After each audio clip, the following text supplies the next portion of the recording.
Mummy, मैं और Meera office जा रहे हैं, शाम को मिलते हैं। इतना कहकर बेटा प्रशांत और बहू मीरा ऑफिस के लिए निकल गए और रोज की तरह कौशल्या जी घर के कामों में लग गई। कौशल्या जी की यह रोज की दिनचर्या थी। बेटा प्रशांत और बहू मीरा एक ही मल्टीनेशनल कंपनी में कार्यरत थे। दोनों की शादी हुए अभी 3 महीने ही हुए थे। बेटा बहू दोनों साथ में काम पर निकल जाते और कौशल्या जी घर के सारे काम निपटाती। बचपन में ही प्रशांत के सर से पिता का साया उठ चुका था। तब से कौशल्या जी ने अकेले ही प्रशांत को पाला पोसा था। कौशल्या जी के पति राजीव जी जब जिंदा थे तब वे घर के कर्ता धर्ता थे, मगर उनके निधन के बाद तो जैसे बिल्कुल अकेली सी पड़ी थी कौशल्या जी खुद भी पढ़ी लिखी महिला थी, मगर अब उन्हें समझ नहीं आ रहा था कि वे कहाँ नौकरी करेंगे। राजीव जी बहुत अच्छे इंसान थे, इसलिए उनके निधन के बाद ऑफिस वालों ने उसी जॉब के लिए कौशल्या जी का चयन किया ताकि कौशल्या जी उनका घर चला पाए और बेटे प्रशांत की भी सारी जिम्मेदारी कौशल्या जी को ही निभानी थी। कौशल्या जी ने खूब मेहनत करके प्रशांत को पाला पोसा था और उसे खूब अच्छे संस्कार दिए थे। प्रशांत एक बहुत ही शांत और सुलझा हुआ लड़का था। उसने देखा था कि उसकी माँ ने कितनी मुश्किलों का सामना करके उसका पालन पोषण किया है।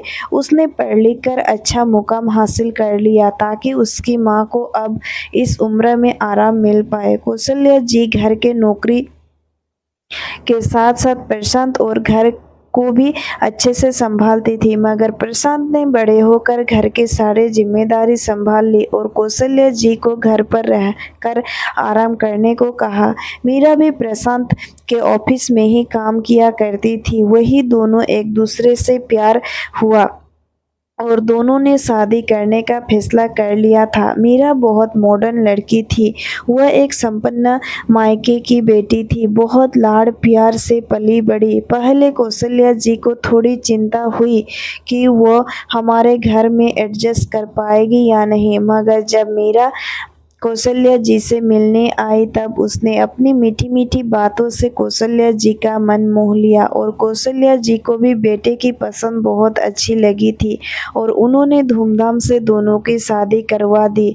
मीरा सास कौशल्या जी से बहुत अच्छे से पेश आती थी क्योंकि प्रशांत ने मीरा को पहले ही अपनी माँ के संघर्षों के बारे में सब बता दिया था और कौशल्या जी भी मीरा को खूब प्यार और सम्मान देती थी। उन्होंने कभी मीरा पर घर के कामों के लिए दबाव नहीं बनाया क्योंकि कौशल्या जी पहले खुद भी नौकरी कर चुकी थी, जिस वजह से वह नौकरी वाली लेडीज को समस्या से वाकिफ थी। वह नहीं चाहती थी कि जिस तरह उन्होंने अकेले घर और अपनी नौकरी संभाली उसी तरह मीरा पर भी कोई दबाव आए, इसलिए घर के सारे काम वह हंसी खुशी कर लिया करती थी। प्रशांत और मीरा रोज सुबह ऑफिस चले जाते थे और सीधा शाम को घर आते थे। घर के सारा काम करने के बावजूद भी कौशल्या जी के पास खाली समय बच जाता था, इसलिए समय का सदुपयोग करने के लिए उन्होंने सोचा कि क्यों न घर पर रहकर ही कुछ काम शुरू किया जाए जिससे उसका मन भी लग जाए और पैसे भी आने शुरू हो जाए। जो इंसान कभी खाली ना बैठा हो उसे आराम करना कहाँ पसंद आता है।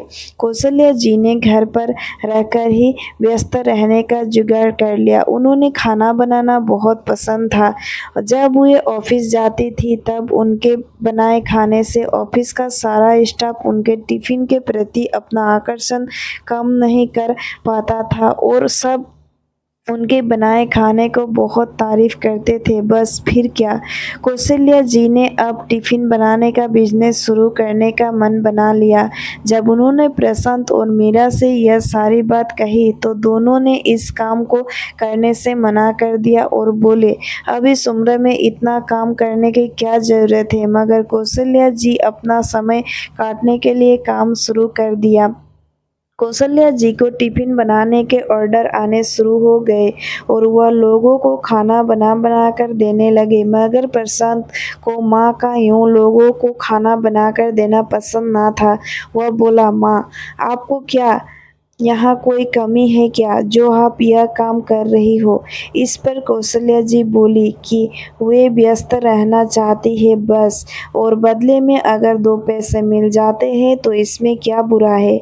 मीरा के आने के बाद भी कौशल्या जी पूरे घर का काम अकेले ही संभालती और उनका हुनर भी बरकरार था। मीरा जब सासू माँ द्वारा बनाया खाना ऑफिस में ले जाती तब मीरा की सहेलियाँ भी उस खाने की तारीफ किए बिना नहीं रह पाती।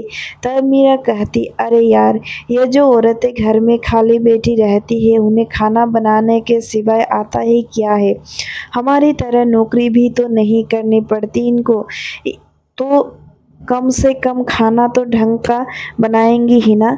मीरा को वैसे भी जब कुछ काम करवाना होता तब वो सासू माँ से प्यार से बात करती, वरना उसे कौशल्या जी की कोई कद्र नहीं थी। धीरे वक्त बीतने लगा। मीरा यह समझ चुकी थी कि उसकी सास बहुत सीधी है, इसलिए वह अपने सास को जो भी उसके मन में आए बोल देती। वह ये भी नहीं सोचती कि उसकी सास उसकी कितनी मदद करती है। एक दिन वह बोली, मम्मी जी, आप अपने आप को व्यस्त रखना चाहती है, इसमें कोई बुराई नहीं है, मगर काम तो कोई स्टैंडर्ड का चुनती। आप यह जो टिफ़िन बनाती है, शायद आप नहीं जानती कि हमें कितनी शर्मिंदगी होती है। हम दोनों पति पत्नी इतनी बड़ी मल्टीनेशनल कंपनी में नौकरी करते हैं और आप यह लो स्टैंडर्ड का काम कर रही है। आप शायद जानती नहीं कि मुझे तो लोगों को बताने में भी शर्म महसूस होती है कि आप घर में टिफ़िन बनाने का काम करती है। कौशल्या जी बोली, बहू, इसमें शर्म की क्या बात है। कोई भी काम छोटा या बड़ा नहीं होता, काम तो काम होता है, और खाना बनाना मेरा हुनर है, इसमें शर्मिंदगी की क्या बात है। मैं तुम दोनों को भी तो टिफ़िन देती हूँ, तुम्हारे ऑफिस से आने से पहले तुम दोनों को खाना तैयार रखती हूँ। मुझे इन सब से खुशी मिलती है और मेरा मन भी लगा रहता है। मगर मीरा उनकी पूरी बातें सुने बिना अपने कमरे में चली गई। यह मीरा ने पहली बार नहीं किया था। दरअसल अब यह उसकी आदत बन गई थी कि जो मुंह में आता वह बोल देती और हमेशा कौशल्या जी की बेइज्जती करके अपने कमरे में चली जाती। कौशल्या जी कभी पलटकर उल्टा जवाब नहीं देती थी बहू को। बस इस बात का फायदा उठाने लगी थी मीरा। कौशल्या जी सोचती कि एक दिन सुधर जाएगी मीरा। उन्हें लगता कि अभी उसमें बचपना है, धीरे धीरे समझदारी आ जाएगी। जब भी मीरा को सासू माँ से कुछ काम करवाना होता तो वह मीठी मीठी बातें करके कौशल्या जी से अपने काम करवा लेती, चाहे अपने फटे कपड़े सिलवाने हो या कुछ नया खाने का मन हो। कौशल्या जी ने प्रशांत की तरह मीरा को भी खूब प्यार दिया था, इसलिए कौशल्या जी को यही लगता कि बहू के मन में कुछ पाप नहीं है, तभी तो कभी कभी इतने प्यार से बात करती है। हाँ, कभी कभी गुस्सा करती है, मगर अभी बच्ची ही तो है। कौशल्या जी ये नहीं समझ पाई थी कि मीरा को जब उनसे कुछ काम करवाना होता तभी वह प्यार से बात करती थी और बाद में काम निकल जाने के बाद उनका तिरस्कार करने लगती। भले ही कौशल्या जी मीरा के बहुत प्यार करती हो, मगर बदले में मीरा उतना ही प्यार कौशल्या जी से कभी न कर पाई थी। एक रोज घर में मेहमान आए थे, जिस वजह से बर्तन मांजने वाले बर्तन बहुत ज़्यादा हो चुके थे। कौशल्या जी ने मीरा को आवाज़ दी कि वह उसकी थोड़ी मदद कर दे, मगर मीरा वहां आकर बोली, मम्मी जी, ये नौकरानी वाले काम आप ही करें।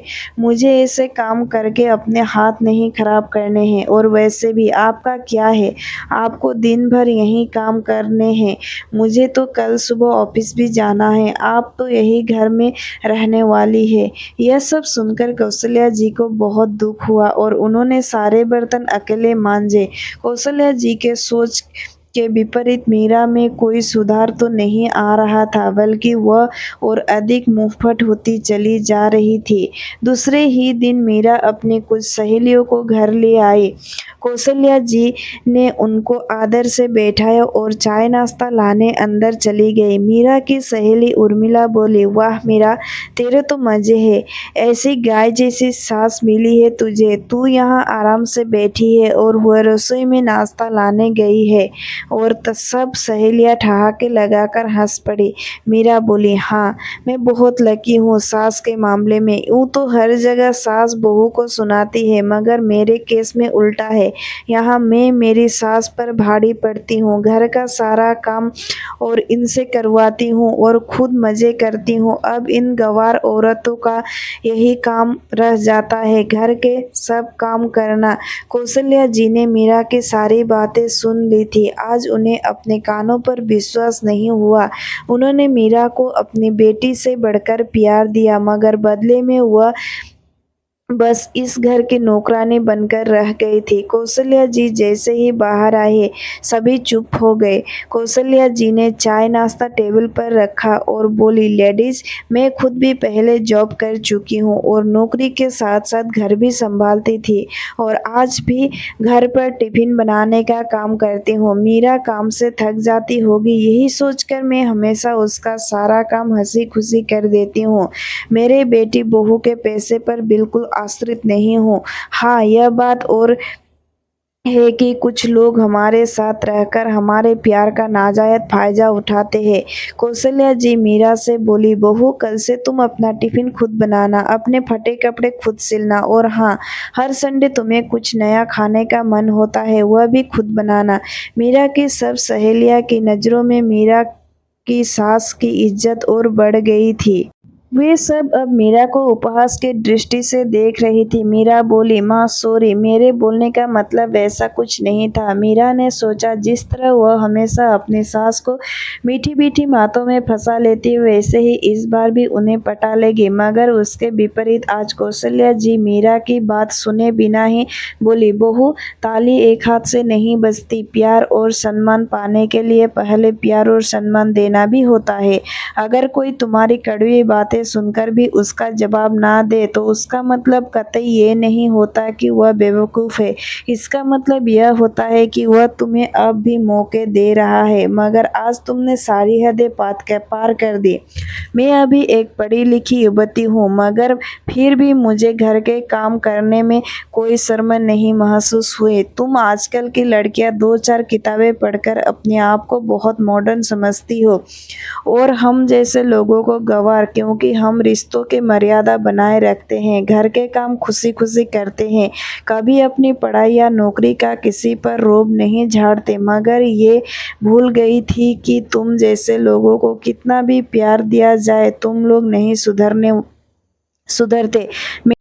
मैंने कभी तुम में और प्रशांत में फर्क नहीं किया था, मगर आज तुमने मुझे फर्क समझा दिया। मीरा माँ माँ पुकारती रही, मगर आज कौशल्या जी को मीरा के शब्द तीर की तरह चुभे थे, जिसकी कोई दवा ना थी। कौशल्या जी ने आज अपनी बहू का घमंड चकनाचूर कर दिया था। मीरा के सहेलियों के सामने उसका खुद का आज मजाक बन गया था। जब ये सारी बातें प्रशांत को पता चली तो उसे मीरा के प्रति बहुत गुस्सा आया और उसने अपने माँ से मीरा के उपलक्ष्य में माफ़ी मांगी। प्रशांत की कुछ गलती नहीं थी, इसलिए कौशल्या जी बोली, मैंने आज तक तुझे कुछ नहीं बताया, सब तिरस्कार के घूंट पी गई, मगर बस अब और नहीं। दोस्तों, घर के बूढ़े बुजुर्ग कोई इस्तेमाल की वस्तु नहीं कि जब जी चाहा उनका उपयोग किया और जब जी चाहा उनका तिरस्कार किया, बल्कि घर के बुजुर्ग तो घर की मजबूत नींव है जो पूरे परिवार को बांधे रखते हैं। इस दुनिया में अक्सर लोग शरीफ लोगों के साथ दिल का नहीं दिमाग का इस्तेमाल किया करते हैं, मगर वे भूल जाते हैं कि शरीफ इंसान को जब चोट पहुंचती है तो वह घायल शोर बन जाता है।